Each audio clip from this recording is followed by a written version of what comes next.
Hi students, आज हम मराठी विषय 10th स्टैंडर्ड का 4th चैप्टर पढ़ेंगे। चैप्टर का नाम है उपास। यह चैप्टर पूल देशपांडे द्वारा लिखा गया है। तो हमेशा की तरह हम सबसे पहले लेखक का परिचय पढ़ेंगे और उसके बाद लेसन को पढ़ेंगे और समझेंगे। पुरुषोत्तम लक्ष्मण देशपांडे मतलब ही पुल देशपांडे। इनका जन्म 8 नवंबर 1919 को मुंबई में हुआ तथा 12 जून 2000 को पुणे में इनकी मृत्यु हो गई। यह महान मराठी लेखक, हास्य कलाकार, नाटककार, यात्री तथा चतुर कलाकार थे। इनके लेखन में सूक्ष्म अवलोकन, व्यंग्यात्मक और शुद्ध हास्य तथा तरल कल्पना और भाषा के रचनात्मक और चमत्कारी उपयोग में कौशल की विशेषता है। सूक्ष्म अवलोकन का मतलब होता है कि जो छोटी छोटी बातें होती है उन विषयों का ऑब्जर्वेशन करना। व्यंग्यात्मक का मतलब होता है कि किसी भी एक टॉपिक पर ताने मारकर या फिर उस पर हंसी ठिठोली कर कर उसे लोगों के सामने पेश करना। तो यह उनके लेखन की विशेषता रही है। उसके साथ साथ उन्होंने कौन कौन सी रचनाएं की है उनका यहाँ पर नाम दिया गया है। तुका म्हणे, तुझे आहे तुझा पाशी, अंमलदार, सुंदर मी होणार, ती फुलणारी यह उनके द्वारा लिखा गया स्वतंत्र और रूपांतरित नाटक है। उसके बाद सदू आणि दादू, विठ्ठल तो आला आला यह उनके द्वारा लिखी गई एकांकी संग्रह है। खोगीर भारती, असामी आसामी, खिल्ली, बटाट्याची चाळ, हसवणूक यह उनके द्वारा लिखी गई विनोदी लेखक है। अपूर्वाई, पूर्व रंग, जावे त्यांच्या देशा यह उनके द्वारा लिखा गया प्रवास वर्णन है। तथा व्यक्ति आणि वल्ली, गणगोत मैत्री यह उनके द्वारा लिखी गई व्यक्ति चित्रणात्मक पुस्तक का विपुल ग्रंथ संपदा है। इस प्रकार उन्होंने कई प्रकार के लेखन कार्य किए हैं और उनकी पुस्तक व्यक्ति और वल्ली ने साहित्य अकादमी पुरस्कार जीता है।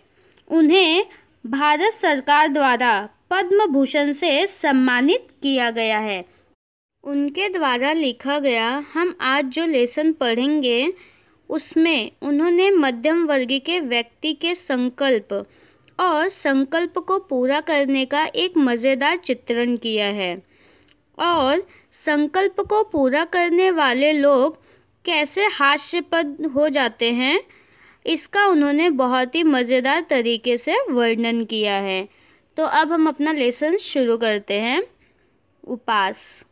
माझी खाजगी उपोषणाची हकीकत शाळेत जाहीर झाली आणि येता जाता ही माझी नाही ती भानगड आहे, उगीच हात दाखवून अवलक्षण आहे, पेला नाही तेव्हा खाजगी झालं अशी वाक्य माझ्या कानावर येऊ लागली, पण मी कोणत्याही टीकेला भीक घालणार नव्हतो। देखो, अभी यहाँ पे लेखक ये बता रहे हैं कि उन्होंने उपास रखना शुरू किया था। उपास रखने का मतलब क्या होता है कि पूरा दिन कुछ खाना पीना नहीं है।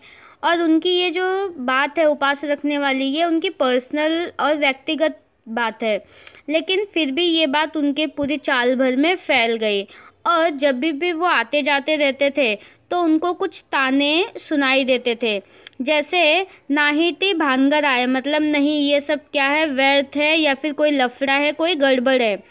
हाथ दाखवून अवलक्षण आहे मतलब कि वो जो भी कर रहे हैं, तो जैसे कि वो उपास रख रहे हैं तो वो अपने पैर पे खुद कुल्हाड़ी मार रहे हैं या फिर जो प्रॉब्लम्स है उन प्रॉब्लम्स को वो खुद ही बुला रहे हैं। इस प्रकार के ताने उनको हमेशा सुनाई देते थे।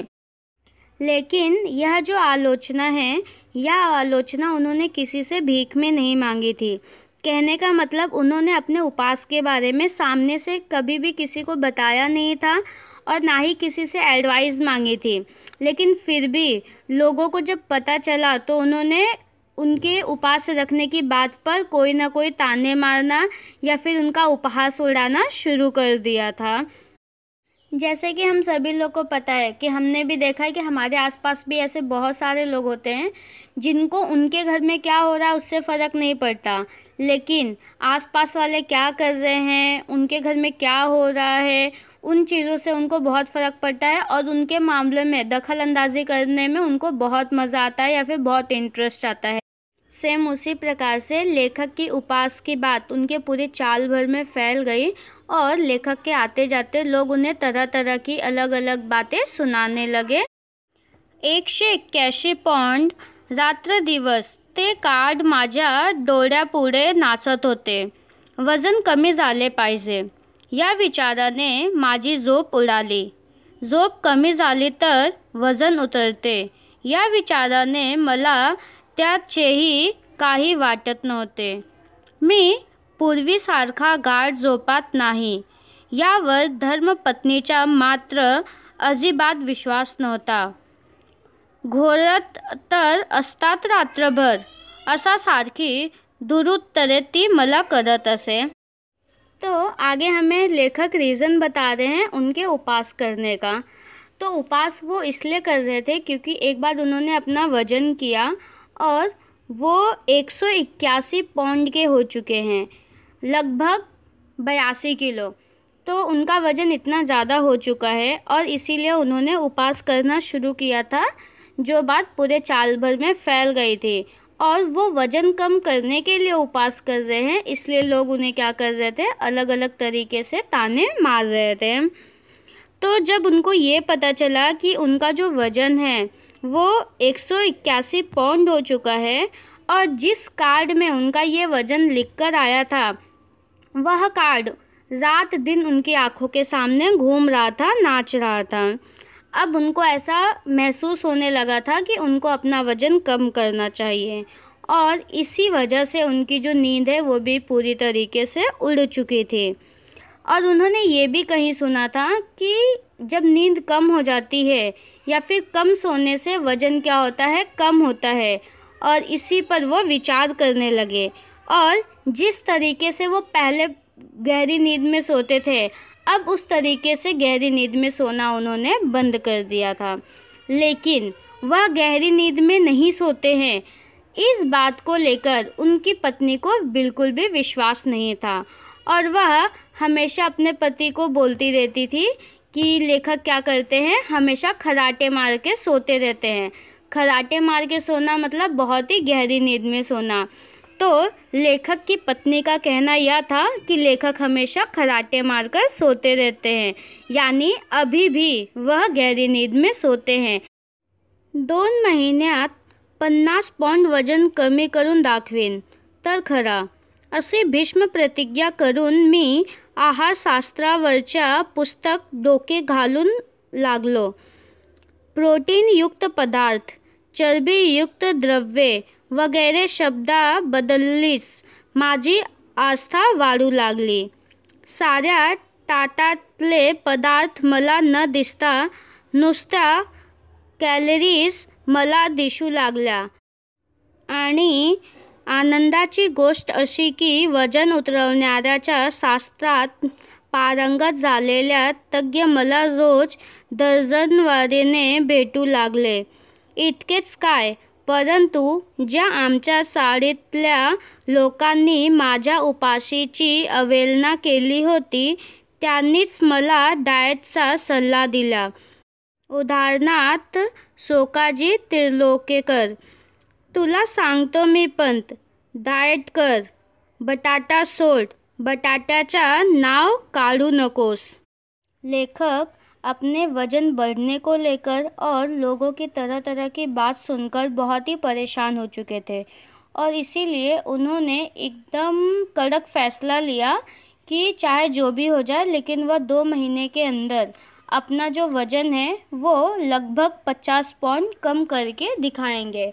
और इसीलिए उन्होंने आहार शास्त्र करके एक पुस्तक है उस पुस्तक को अपने पास रखना, उसको पढ़ना और उसमें जो भी लिखे हुए नियम थे उसको फॉलो करना शुरू किया। इतना ही नहीं तो उनकी जो रुचि थी आहारों को खाने में वो भी धीरे धीरे बदलने लगी, जिसके कारण वह अपने आसपास कभी भी जो भी उनके फिटनेस को लेकर अच्छे पदार्थ है उसी पर उनका ध्यान केंद्रित होने लगा और बाकी आहारों को वो इग्नोर करने लगे। और अच्छी बात या फिर आनंद की बात तो यह थी कि आजकल उनको बहुत सारे यानी दर्जनों एक्सपर्ट लोग मिलने लगे जो उनको आहार को लेकर डाइट का सलाह देने लगे। और मज़े की बात तो यह है कि इनमें से कुछ लोग ऐसे भी थे जो कुछ समय पहले उनके उपवास करने को लेकर उनका उपहास उड़ाते थे, उनका मजाक उड़ाते थे, वे लोग भी आज उनको डाइट की सलाह दे रहे हैं। और उनमें से उन्होंने एक का उदाहरण दिया है जिनका नाम है शोकाजी त्रिलोकीकर, जिन्होंने लेखक को बटाटा छोड़ने को लेकर या फिर बटाटा का नाम तक नहीं लेने का सलाह दिया। हो म्हणजे कुठं राहतात म्हणून विचारलं तर नुसताच चाळीत राहतो म्हणा, बटाट्याची चाळ म्हणू नका, वजन वाढेल। खी खी खी, जनोबा रेगे या इस्माला काय म्हणावे हे मला कळत नाही, नेहमी तिरके बोलायचे म्हणजे काय। पण शोकाजीने त्याला परस्पर जामून टाकले। ए इडियट, सगळ्यात गोष्टीत जोक काय मारतोस नेहमी, मी सांगतो तुला पण तू बटाटा सोड। मी काय काय सोडले असता माझे वजन घटेल याची यादी बटाटापासून सुरू झाली। जब शोकाजी लेखक को डाइट की सलाह दे रहे थे, यानी वो जब उनको यह बता रहे थे कि उनको बटाटा छोड़ देना चाहिए, यहाँ तक कि बटाटे का नाम भी नहीं लेना चाहिए, उसी समय जनोबा नाम के एक व्यक्ति वहाँ पर आए और उन्होंने लेखक को कहा कि मतलब अगर तुमसे कोई ये पूछे कि तुम कहाँ रहते हो तो तुम उनको ये बताना कि तुम चाल में रहते हो, तुम उनको ये मत बताना कि तुम बटाटे की चाल में रहते हो। अगर तुमने किसी को ये बताया कि तुम बटाटे की चाल में रहते हो यानी तुमने बटाटे का नाम ले लिया तो तुम्हारा वजन बढ़ जाएगा। ऐसा कहकर वह व्यक्ति हंसने लगा। लेखक कहते हैं कि ऐसे लोगों को मैं क्या बोलूँ, मुझे समझ में नहीं आता, जो हमेशा हर एक बात का मजाक बनाते रहते हैं। लेकिन जो वहाँ पे शोकाजी थे उन्होंने तुरंत उस पर उपहास उड़ाया और उन्होंने उस व्यक्ति को कहा, ए इडियट, तुम क्या हमेशा हर एक बात का मजाक उड़ाते रहते हो। और उन्होंने फिर लेखक को बोलना शुरू किया कि तुम उसकी बात पर ध्यान मत दो और तुम मेरी सलाह मानो, सचमुच तुम बटाटे को छोड़ दो और तुम्हारा वज़न ज़रूर घट जाएगा। मैं क्या क्या छोड़ दिया होता अगर मुझे मेरा वज़न घटाना होता तो। बटाटाच ठीक आहे, पण पंत आधी भात सोडा। एक सल्ला, भातानं थोडाच लठ्ठ व्हायला होत। आमच्या कोकणात सगळी भात खातात, कुठं आहे लठ्ठ, तुम्ही डाळ सोडा। काशीनाथ नाडकर्णी। जब शोकाजी लेखक को डाइट का सलाह देते रहते हैं तो वहाँ पर उपस्थित में से कोई बोलता है कि बटाटा ठीक है, लेकिन एक काम करो पंत यानी लेखक, तुम चावल छोड़ दो। तब वहाँ पर काशीनाथ नाम के एक व्यक्ति रहते हैं, वो कहते हैं चावल चावल खाने से थोड़ी ना कोई मोटा होता है, हमारे कोकण में तो सभी चावल खाते हैं, बताओ तुम यहाँ पर कौन मोटा है। एक काम करो, तुम दाल छोड़ दो। मुख्य म्हणजे साखर सोडा, मी सांगू का, मीठ सोडा, लोणी तूप सोडा। एका आठवड्यात 10 पौंड वजन घटलं नाही तर नाव बदलेन, आमच्या हेड क्लर्कच्या वाइफच्या घटलं। तो वहाँ पर जो भी लोग उपस्थित रहते हैं, कोई बोलता है कि एक काम करो तुम शक्कर छोड़ दो, कोई बोलता है नहीं तुम नमक छोड़ दो, कोई कहता है कि तुम लोनी तूप खाना छोड़ दो, और अगर एक हफ्ते के अंदर तुम्हारा 10 पौंड वज़न नहीं कम हुआ तो मैं क्या करूँगा, अपना नाम बदल लूँगा। क्योंकि हमारे जो हेड क्लर्क थे उनकी जो वाइफ थी उनका क्या हो गया, वजन कम हो गया। हेड क्लर्क का मतलब होता है मुख्य लिपी। तेल आणि तळलेले पदार्थ आधी सोडा बाबू काका, दिवसा झोपण सोडा, खरं म्हणजे पत्ते खेळायचे सोडा, बसून बसून वजन वाढतं। मी मात्र या सर्व जणांचे एकूण मनाचे करायले ठरवले होते। पहला उपाय म्हणून मी आहार परिवर्तन शुरू केले। मतलब जो लेखक है वहाँ पर जो लोग भी उपस्थित थे वो सब उनको अलग अलग आइडियाज़ बता रहे थे। जैसे कि वहाँ पर जो बाबू काका उपस्थित थे उन्होंने उनको कहा कि तुम एक काम करो, तेल और तेल से बने हुए या फिर तेल से छने हुए जो पदार्थ है वो खाना छोड़ दो, और अगर तुम दोपहर को सोते हो तो दोपहर को सोना छोड़ दो, और अगर सही मामले में बोला जाए तो अगर तुम पत्ते खेलते हो यानी ताश वगैरह खेलते हो तो तुम उसे छोड़ दो, क्योंकि एक ही जगह कंटिन्यू बैठने की वजह से भी क्या होता है, वजन बढ़ता है। लेखक ने वहाँ पर उपस्थित सभी लोगों की बात सुनी, लेकिन उन्होंने ये तय किया कि जो उनके मन को अच्छा लगेगा या फिर जो सही होगा वो वही करेंगे, बाकी सभी की बातों में नहीं आएंगे। और इसीलिए उन्होंने सबसे पहला उपाय यह किया कि उन्होंने आहार परिवर्तन करना शुरू किया। मतलब क्या क्या चीज़ें खानी है, क्या क्या चीज़ें नहीं खानी है, उसे खाने के नियम में लाना शुरू किया। साखरेत सर्वात अधिक कॅलरीज असतात म्हणून प्रथम बिन साखरचे चाय सुरू केला। पहिल्या दिवशी विशेष फरकही वाटला नाही। घरात साखरबंदी जाहीर केली। कुटुंबालाही सारी दिवाळी तिखटा मिठावर उरकायची सक्त ताकीद केली। मुलांसाठी म्हणून काय थोड गोडा थोडाच करायचे ते कर, एवढी सवलत ठेवली। शक्कर में सबसे ज़्यादा कैलोरी होती है और इसीलिए लेखक ने सबसे पहले बिना शक्कर की चाय पीनी शुरू की। उसके बाद उन्होंने अपने घर में पूरी तरीके से शक्कर पर प्रतिबंध लगा दिया। मतलब घर में शक्कर आना ही नहीं चाहिए, इस प्रकार से उन्होंने पूरी तरीके से शक्कर पर मनाही कर दी।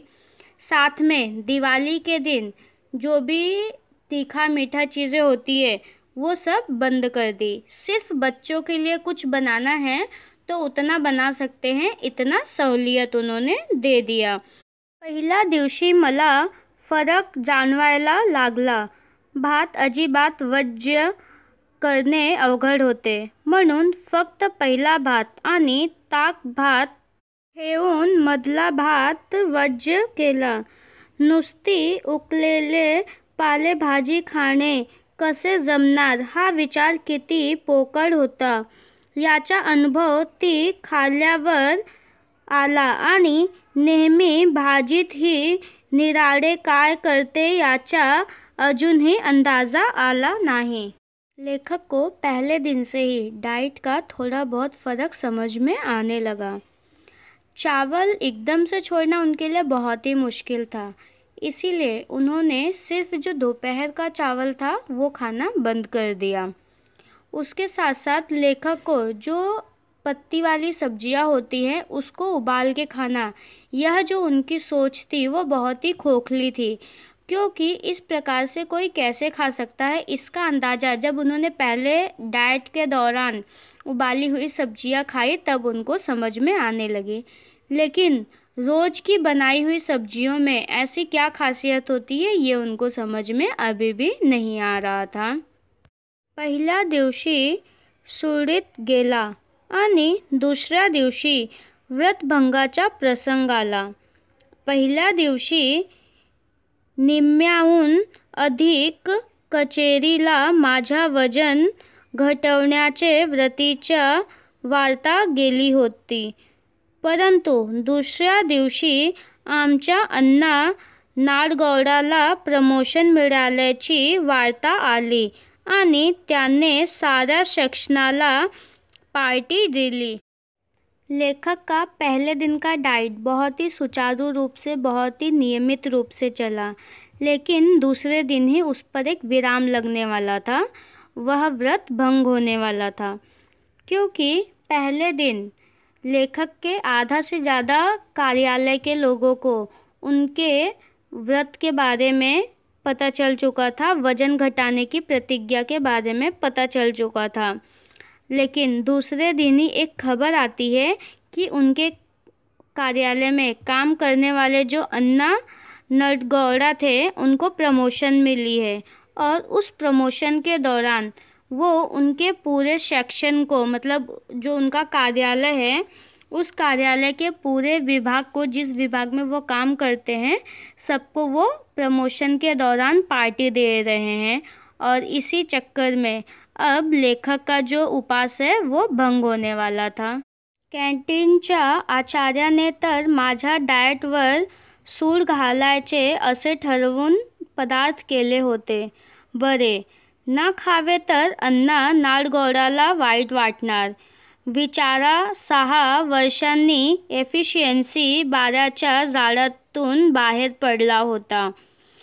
आचार्याने मिठाईत साखर न घालता साखरेत मिठाई घालून आणली होती। लेखक के कार्यालय के कैंटीन का जो शेफ था या फिर जो रसोइया था, वह पूरी तरीके से प्लानिंग करके रखा था उसने कि उसको लेखक का जो व्रत है वजन घटाने का वो तोड़वाना ही है। कहने का मतलब कि उसने इस प्रकार के पदार्थ बनाए थे जो लेखक अपने डाइट के दौरान बिल्कुल भी खा नहीं सकते थे, और अगर लेखक नहीं खाएंगे तो अन्ना को बहुत ही बुरा लगेगा, क्योंकि बेचारे को 6 साल बाद पहली बार प्रमोशन मिला था और वह अपने एफिशिएंसी बार के जेल से बाहर आ पाया था। और जो उनका रसोइया था उसने शक्कर से मिठाई नहीं बनाई थी, बल्कि मिठाई से शक्कर बना के लाया था, ऐसा लग रहा था। अब बेचारे लेखक क्या करे, लेखक तो दोनों तरफ से फंसे हुए थे।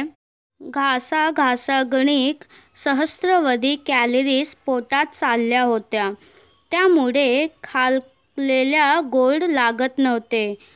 बटाटे वडे होते म्हणजे आणखीच कॅलरीज। चिवडा असल्या वनस्पतीतल्या, त्यामुळे आणखी कॅलरीज। आणि एवढे सगळे हादडून शेवटी भज्याशिवाय पार्टी कसली। या भिकोबा मुळ्याचा टोमण्यामुळे चेकावून नाडगौडाने स्पेशल भज्याची परत ऑर्डर दिली। अलग अलग प्रकार के पदार्थ खाने की वजह से लेखक के पेट में हजारों कैलोरी पहुंच चुकी थी, जिसकी वजह से अब वो जो भी खा रहे थे वह उनको बिल्कुल भी अच्छा नहीं लग रहा था।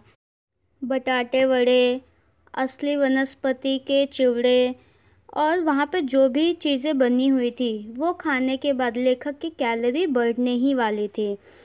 और वहाँ पर भिकोबा नाम के एक व्यक्ति थे, उनके कहने पर अन्ना ने और भी स्पेशल भज्या की जो प्लेट थी वो ऑर्डर कर दी थी। शेवटी मला राहावेना। भज्याची 6वी प्लेट उडवल्यावर मी अत्यंत केविलवाण्या स्वरात सध्या मी डाएटवर असल्याचे सांगितल्यावर सर्वांनी मला वेड्यात काढले। अरे पंत, खाण्याचा आणि वजनाचा काय संबंध? भिकोबा मुसळे म्हणाला। मी बघ 21 गुलाबजामुन खाल्ले, एवढाच काय? आपण तर आयुष्यात एक्सरसाइज नाही केला। तुझी कुंभराश नि कुंभ लग्न आहे। नुसता वायुभक्षण करून राहिलास तरी तू असाच जाड्या राहणार। लठ्ठपणा काय आपल्या हातात आहे? नॉनसेंस, जगदाळे ओरडला। रनिंग कर रोज। मतलब लास्ट में जब लेखक से नहीं रहा गया और वे तब तक 6 प्लेट भजिया के खा चुके थे, और उन्होंने बहुत ही विनंतीपूर्ण भाव से उन लोगों को कहा कि इस समय मैं डाइट पर हूँ, और उनकी ये बात सुनते ही लोगों ने उन्हें पागल कह दिया। उनमें भिकोबा नाम के जो व्यक्ति थे उन्होंने कहा, अरे पंत, खाने का और वजन का कोई भी संबंध नहीं है। अब मुझे ही देख लो, मैंने 21 गुलाब जामुन खा लिया और आज तक लाइफ में मैंने कभी भी एक्सरसाइज नहीं की है। और तुम्हारी जो राशि है वो कुंभ है, और निकुंभ लग्न है। तो अगर तुम सिर्फ हवा पीकर भी रहोगे या फिर हवा खाकर भी रहोगे, फिर भी तुम्हारा जो वज़न है वो बढ़ेगा ही। इतना डाइट करके कोई मतलब नहीं होने वाला है, क्योंकि किसी भी इंसान का जो वज़न है या फिर मोटापा है वो उसके बस में नहीं होता है। इस प्रकार से जो भिकोबा नाम के व्यक्ति है वो पंत को समझाते रहते हैं, लेखक को समझाते रहते हैं। उसी टाइम जगदाड़ी नाम के जो व्यक्ति हैं वो लेखक को कहते हैं कि नॉनसेंस, इससे अच्छा है कि तुम रनिंग करो। मतलब इतना डाइट करने से अच्छा है कि अगर तुम रोज रनिंग करोगे तो तुम्हारा मोटापा ज़रूर कम हो जाएगा। रनिंगपेक्षा देखील दोरीवरच्या उड्या मारा बरं का पंत, माझ्या सिस्टरच्या वेट 40 पौंड उतरलं दोरीवरच्या उड्याने, कुमारी कमलिनी केंकडे म्हणाली. शेवटी सर्वांच्या मते मी सकाळी रनिंग करावे आणि संध्याकाळी दोरीवरच्या उड्या माराव्यात असे ठरले आणि मी 7व्या बशीमधले भजे उचलले. तो उस पार्टी में जो लोग उपस्थित थे वो सब अपने अपने आइडियाज़ उनको दे रहे थे। जैसे कि जगदाड़े ने जब रनिंग करने की बात की तो वहाँ पर कमलिनी नाम की जो लेडीज़ थी उन्होंने उनको एडवाइस दिया कि रनिंग से ज़्यादा बेटर है कि वो रस्सी उड़ी खेले। रस्सी उड़ी रनिंग से ज़्यादा फ़ायदेमंद रहेगा मोटापा कम करने के लिए। तो वहाँ पर जो भी लोग थे उनकी बातें सुनने के बाद लेखक ने ये डिसाइड किया कि वो सुबह के टाइम रनिंग करेंगे और शाम के टाइम वो रस्सी उड़ी करेंगे, ताकि जल्द से जल्द वो अपना मोटापा कम कर सकें। और ये डिसाइड करने के बाद कि उनको सुबह रनिंग करना है और शाम को रस्सी उड़ी करना है, उन्होंने जो 7वीं प्लेट भजे की थी वो उठाई और उसे खाना शुरू कर दिया। कुटुंबाच्या मात्र माझ्या डाएटच्या बाबतीतला उत्साह अवर्णनीय होता, कारण रोज काही काही चमत्कारी पदार्थ माझ्या पानात पडायला लागले. एके दिवशी नुसती पडवळे उकडून तिने मला खायला घातली. शेवग्याचा शेंगा, पडवळ, भेंडी, चवळीचा शेंगा वगैरे साडपाताड भाज्याचा खुराक तिने चालू केला. कोबी, कॉलीफ्लावर वगैरे बारसेदार मंडळीची स्वयंपाकघरातून हकालपट्टी झाली. सकाळचा चहा देखील सुरुवातीला होता तसा राहिला नाही. बिना साखरेचा चहा इतका कडू लागत असेल अशी यापूर्वी कधीच कल्पना आली नहीं मला. अब जो लेखक के फैमिली है, लेखक की फैमिली को उनके इस डाइट को लेकर बहुत ही ज़्यादा उत्साह था, और वो उत्साह इतना ज़्यादा था कि वो अवर्णनीय है। मतलब उसकी जो बात है वो हम मुंह से बता नहीं सकते, उसका वर्णन हम कर नहीं सकते, इस प्रकार से था। अब देखो यहाँ पे एक बात ये भी है, जो कुटुंब है, कुटुंब जो मराठी में है वो परिवार को भी बोलते हैं या फिर जो वाइफ होती हैं उनको भी कहते हैं। तो हम ऐसा भी कह सकते हैं कि उनकी जो वाइफ थी, उनकी वाइफ को उनके डाइट से लेकर जो उत्साह था वह अवर्णनीय था, क्योंकि वो रोज़ कोई ना कोई जो एंटिक पदार्थ होता है वो उनके सामने लाकर खाने के लिए उनके प्लेट में रख देती थी। कभी वो परवल उबाल के, तो कभी जो गन्ने की फली होती है, भिंडी, ऐसी चीज़ें वो उबाल कर या फिर बनाकर उनके सामने खाने के लिए रख देती थी। और जो गोभी होता है या फिर फूल गोभी है, उसको तो मान लो उन्होंने रसोई घर से बाहर ही निकाल दिया था। उसके साथ साथ उन्होंने कहा है कि जो चाय है, शुरू में वो जो चाय पीते थे उसका टेस्ट और डाइट के दौरान वो जो चाय पी रहे उसका टेस्ट, दोनों में बहुत ही फ़र्क था। और चाय इतनी कड़वी होती है ये उनको पहली बार डाइट के दौरान पता चल रहा था। चहा सुरुवातीला बिन साखरेचा असूनही कडू लागला नाही, आणि आता का लागतो तेवढा सांगा, असे म्हटल्यावर कुटुंबाकडून खुलासा मिळाला. हेच ते म्हटलं ते काय उगीच? अहो, म्हणजे सुरुवातीला मी तुम्हाला जो बिनसाखरेचा चहा दिला तो बिनसाखरेचा नव्हताच मुळी. नव्हता? मग मला बिनसाखरेचा चहा म्हणून का सांगितलंस? अहो, थोडीशीच राहिली होती साखर, ती संपेपर्यंत म्हटलं घालू. काल संपली. आजपासून बिनसाखरेचा चहा केला की साखर ना घालता. म्हणजे खलास. अगं, किती लाख कॅलरीज गेल्या असतील माझ्या पोटात. कसला कमी होत माझा वजन. पण सांगितलंस का नाही मला. जब लेखक ने आज की चाय पी तो उनको आज की चाय बहुत ही कड़वी लगी और इसीलिए लेखक ने अपनी वाइफ को पूछा कि इतने दिन से तुम मुझे डाइट के दौरान बिना शक्कर की चाय दे रही हो, लेकिन वह चाय इतनी कड़वी नहीं थी, तो आज की बिना शक्कर वाली चाय इतनी कड़वी क्यों है. लेखक के पूछने के बाद उनकी वाइफ से यह पता चला कि अब तक वो डाइट के दौरान जो बिना शक्कर की चाय दे रही थी वो एक्चुअल में बिना शक्कर की थी ही नहीं. उनकी वाइफ बताती है कि घर में थोड़ी सी शक्कर बची हुई थी, तो उन्होंने सोचा जब तक यह शक्कर ख़त्म नहीं हो जाती है तब तक वो रोज़ थोड़ा थोड़ा शक्कर उनके चाय में मिलाकर देंगी. और कल अब शक्कर पूरी तरीके से ख़त्म हो चुका है, तो आज से लेखक को वह बिना शक्कर की प्योर बिना शक्कर की चाय दे रही हैं और इसीलिए शायद लेखक को आज की चाय बहुत ज़्यादा कड़वी लग रही है. जब लेखक को इस बात का पता चला तो लेखक ने उनको पूछा कि जब तुम मुझे शक्कर वाली ही चाय दे रही थी तो मुझे तुम ये क्यों बता रही थी कि वह बिना शक्कर की है. और तुम ये सोचो कि अब तक मेरे पेट में कितनी कैलोरीज जा चुकी होंगी और अगर ऐसा ही चलता रहा तो मैं मेरा वज़न कैसे कम करूँगा. और तुमने मुझे ऐसा बताया क्यों नहीं कि तुम मुझे शक्कर वाली चाय दे रही हो. उगीच आरडा ओरडा नका करू. वजनाचा ते काय मेल होईल हळूहळू कमी आणि कोणाचा मागून खात नाही म्हणाव. आम्ही स्वतःचा कामवून खातो म्हणाव. वाढला तर वाढू दे वजन.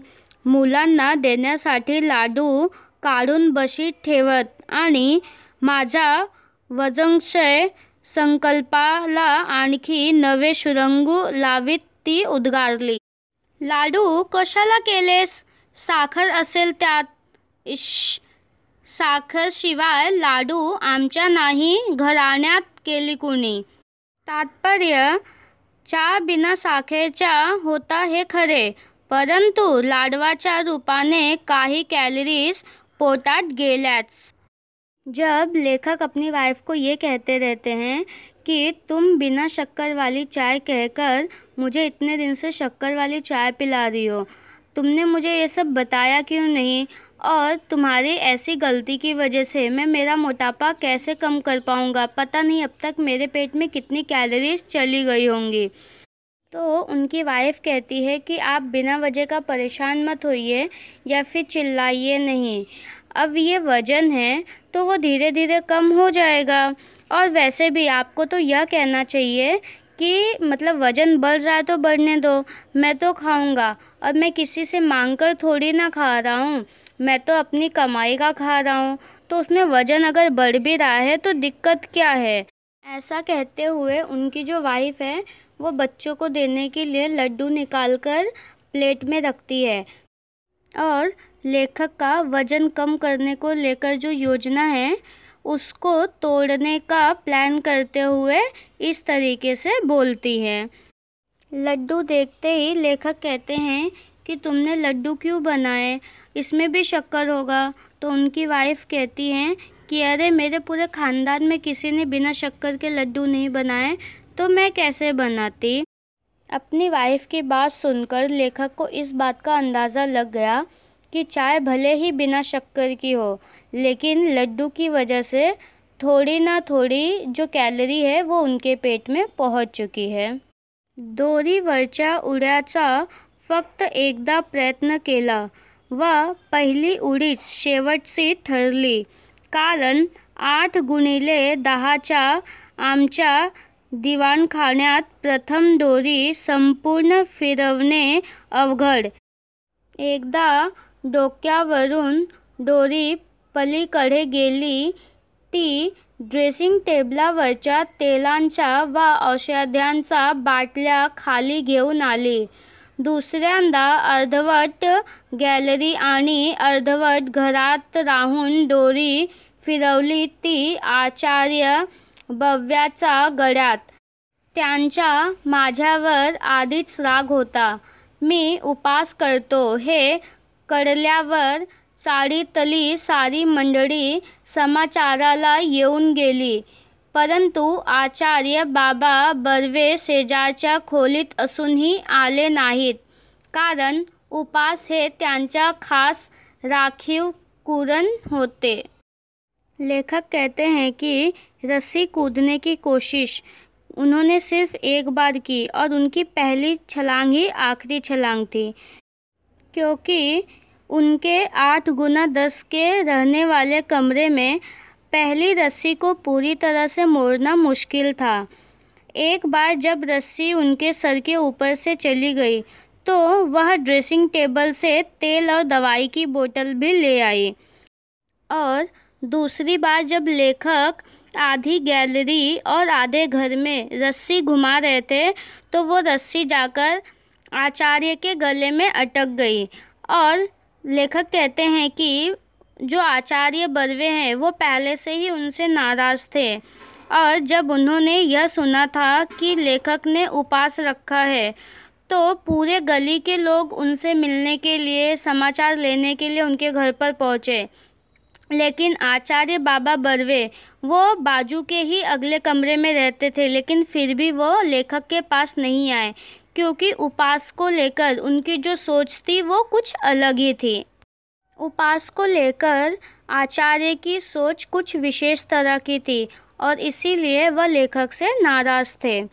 हा दुष्टपणा माझ्या गळ्यात दोरी अडकवून केलात हे ठीक झालं, पण तुमच्या वयाला ना शोभणाऱ्या हा ढिंगाट मस्तीला दुसरा कोणी माझ्यासारखा बळी पडला असता तर तुमची धडगट नव्हती. मी तुम्हाला क्षमा करतो. आचार्य लेखक से कहते हैं कि यह ठीक है कि आपने इस रस्सी को मेरे गर्दन के चारों ओर बांध दिया, लेकिन तुम्हारे जैसे उम्र वाले व्यक्ति को ये मस्ती, ये रस्सी उड़ी खेलना शोभा नहीं देता है. मैं तुम्हें माफ़ करता हूँ तुम्हारी गलती पर, लेकिन यही गलती अगर तुमने किसी और के साथ की होती तो तुम्हारी खैर नहीं थी. पण मी मुद्दाम केलं नाही आचार्य. अहो, वजन कमी करायला दोरीच्या उड्या मारतोय मी. काही उपयोग होणार नाही. का? का म्हणजे जिभेवर ताबा नाही तुमच्या. संयम हवा, मनाची एकाग्रता हवी.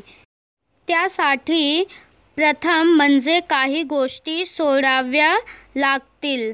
आता या उड्या मारायला मी लाज देखील सोडली हे पाहता ना तुम्ही बाबा. ठीक आहे, प्रथम बोलन सोडा. बोलन सोडू? अजिबात. खाण्यासाठी तोंडाचा वापर कमी करायचा एवढा पाहिलं तुम्ही, पण बोलण्यासाठी देखील त्याचा वापर बंद केल्याशिवाय तुमची जीभ तब्यात राहणार नाही. पण मला बोललाच पाहिजे बाबा, मी केविलवाण्या स्वरात ओरडलो. लेखक आचार्य से कहते हैं कि मैंने जानबूझकर ऐसा नहीं किया. मैं तो वजन कम करने के लिए रस्सी उड़ी कर रहा था और गलती से ये रस्सी आपके गले में अटक गई. आचार्य लेखक को कहते हैं कि कोई फ़ायदा नहीं है. तब लेखक उनसे पूछते हैं कि ऐसा क्यों? तो आचार्य कहते हैं क्यों का मतलब क्या? तुम्हारे जीभ पर बिल्कुल भी कंट्रोल नहीं है.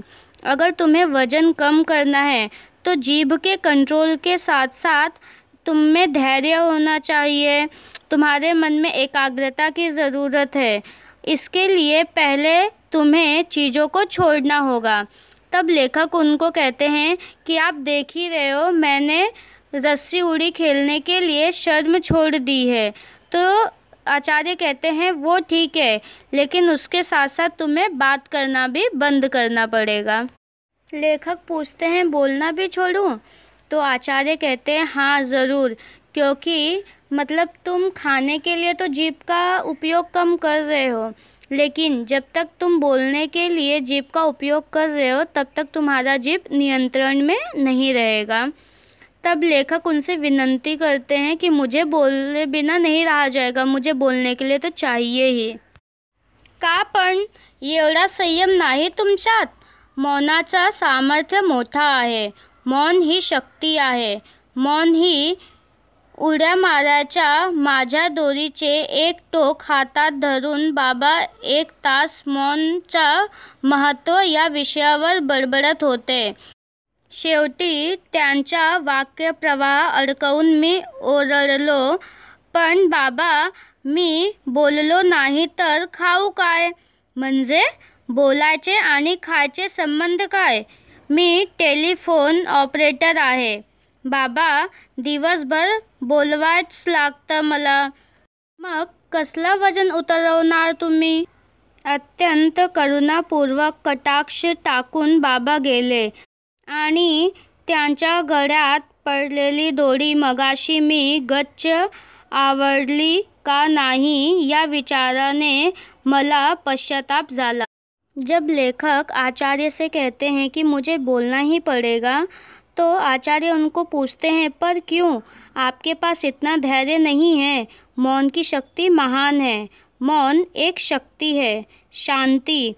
लेखक के हाथ में रस्सी कूदने के एक छोर को पकड़े हुए बाबा मौन के महत्व के बारे में 1 घंटे से ज़्यादा उनको आनंदित होकर बताते रहते हैं.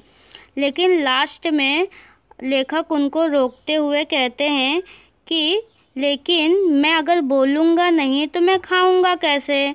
तो आचार्य उनको पूछते हैं, खाने का और ना बोलने का क्या संबंध है? तब लेखक उनको बताते हैं कि बाबा, मैं एक टेलीफोन ऑपरेटर हूँ और पूरे दिन मुझे फ़ोन पर बोलना ही पड़ता है. आचार्य कहते हैं कि तो आप किस तरह अपना वजन कम करने जा रहे हैं? और अपने चेहरे पर अत्यंत करुणा वाला भाव लेकर बाबा वहाँ से चले जाते हैं. मग मात्र मी चिडलो आणि निश्चय केला की बस, यापुढे उपास वजन उतरेपर्यंत उपास. मला मी काटकुळा झाल्याची स्वप्ने पडू लागली. भरल्या ताटावरून मी उठू लागलो.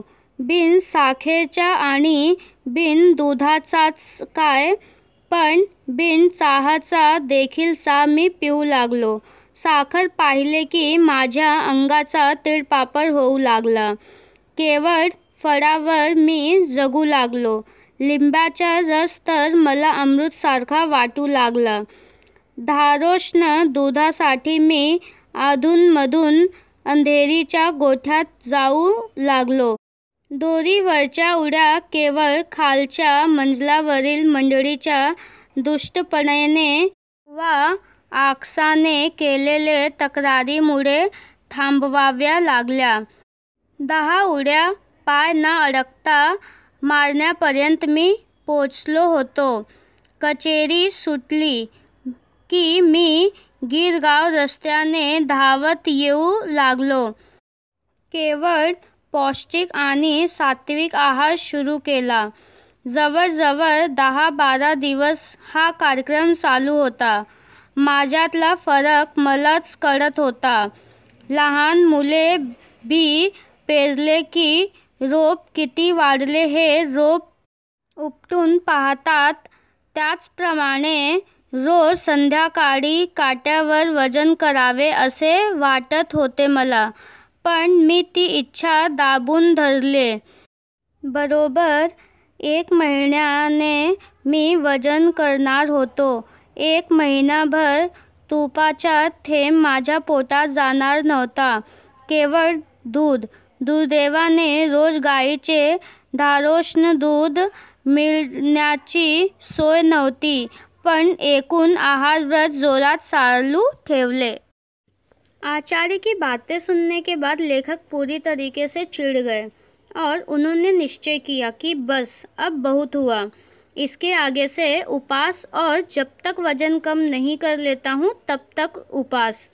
अब लेखक को पतले होने के सपने भी आने लगे. वो बिना खाना खाए खाने की थाली छोड़कर उठने लगे.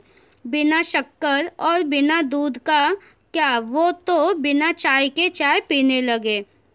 अब तो शक्कर देखकर उनको गुस्सा आने लगा. अब वे सिर्फ फल पर रहने लगे और इस समय नींबू का रस उनके लिए अमृत का काम कर रहा था।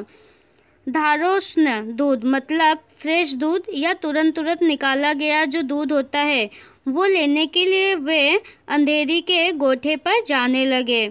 रस्सी उड़ी उन्होंने सिर्फ इसलिए बंद कर दी थी क्योंकि नीचे के मंजिले पर रहने वाले दुष्ट या इरिटेट करने वाली जो ग्रुप थी उनकी वजह से। वे 10 उड़ी बिना अटके कूद लेते थे। अब वे ऑफिस से छूटने के बाद गिरगांव नाम के जो जगह थी वहाँ के रास्ते से दौड़कर घर आने लगे। खाने में सिर्फ पौष्टिक यानी हेल्दी फूड और सात्विक आहार मतलब शाकाहारी आहार खाने लगे। क्रम लगभग 12 दिनों तक ऐसा ही चला। उनको अब खुद का फर्क समझ में आने लगा था। छोटे बच्चे जब बीज बोने के बाद वह पेड़ कितना बड़ा हुआ है ये देखने के लिए उत्सुक रहते हैं, सेम उसी प्रकार से लेखक भी हर शाम अपना वजन करना चाहते थे, लेकिन उन्होंने अपनी इस इच्छा को रोके रखा था। 1 महीने तक घी की एक बूंद तक उनके पेट में नहीं गई थी और दुर्भाग्य से हर दिन उनको गाय का फ्रेश दूध या तुरंत निकाला गया दूध अवेलेबल नहीं था। लेकिन उनका जो आहार व्रत था, जो उनका उपास था, वो जोरों से चालू था। पदर वडा भरात फक्त 2 वेळाच साखरभात झाला। एकदा शोकाजीने चोरून कोळंबी भात चारला व खालच्या मंजलावरच्या भाऊजी पसरटवरांनी एकदा नागपुरी वडा भात पाठवला होता। एवढे अपवाद वगळल्यास भाताला स्पर्श नाही केला, त्यामुळे मुख्यतः चरबीयुक्त द्रव्ये शरीरात कमी गेली।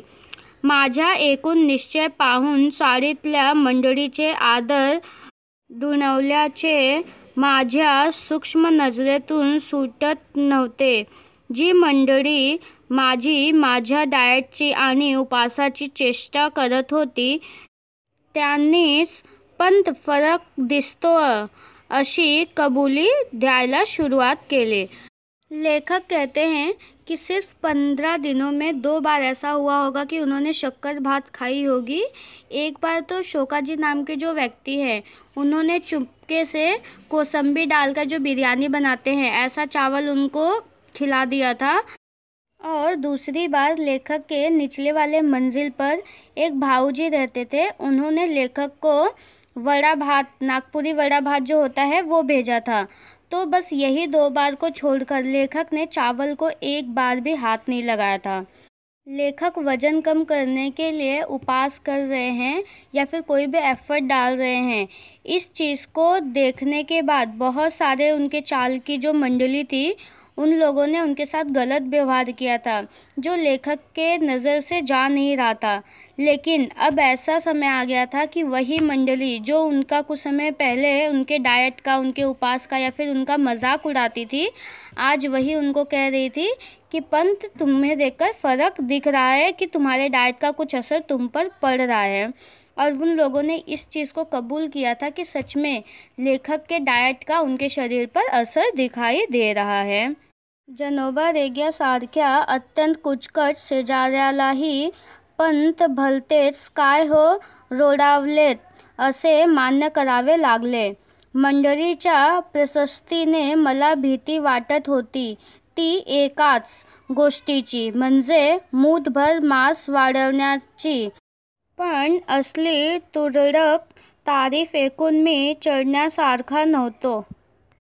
लेखक कहते हैं कि उनके एक पड़ोसी थे जिनका नाम था जनोबा रेगे।